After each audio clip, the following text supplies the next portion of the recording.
Did you ever have to perform or do a business presentation or somehow be publicly facing, but right before that something sad happened and you were feeling really down? How'd you deal with it? Well, here's how I did. Keep watching.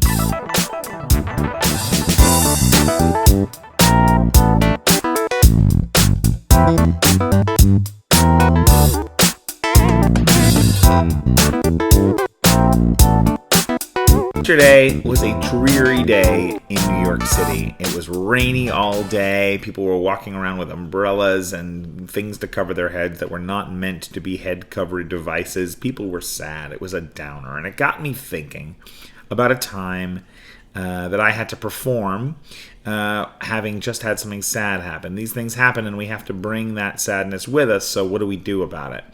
So I had just been heading over to the theater where I was going to do an improvisational show that evening when I was broken up with by my person I'd been dating at the time. I was crushed. I headed straight to the theater. I grabbed the guitar out of the green room and sat in the hallway playing sad guitar riffs the way all good sad songwriters do. I listened to the cast in the other room feel merriment and joy as I swam in the depths of despair. And then, of course, it came to showtime, and I had to go on. The show must go on. So went on stage, and, of course, I felt right away when the lights came up and there was the audience that the sadness almost evaporated. The energy of the audience, their willingness to be there with me as I walked the tightrope along with my fellow cast members was enough to get me back in the moment and enjoying myself. And of course, during the show, from time to time, it would occur to me what had just happened.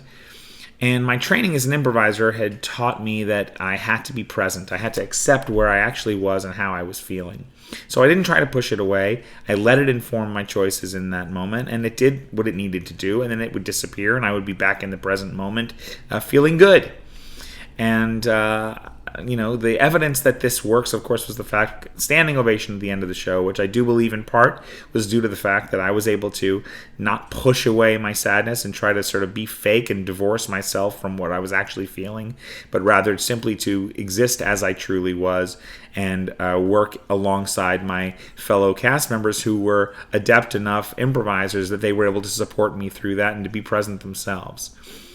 I think the thing is whether we're performing as an improvisational artist or whether we are presenting to a board of directors or whatever we're doing that's public facing, we can't fake where we are, and we can't act as though what's happening to us is not happening. It won't work. We'll be transparent and it will come out. If we simply accept it and try not to fight it, it can actually inform our choices. Doesn't mean we have to go crying to our CEO when we get broken up with, but it does mean we can allow it to be there. It can allow it to be present and allow yourself to be present. If you do, sadness will run its course. It will do what it needs to do, anger, whatever that emotion is, and it will go fleeing off into the distance, and you will be whole once again. So let's do our best try to not fight these truths within us and simply let them become gifts. What's a time that you had to deal with this? Did you ever have a moment where you had to perform or present and had something happen right beforehand that made you feel kind of crummy? I'd love to hear the story. I'd love to hear what you did about it. Thanks so much for watching, and make sure to take your umbrellas with you when it rains.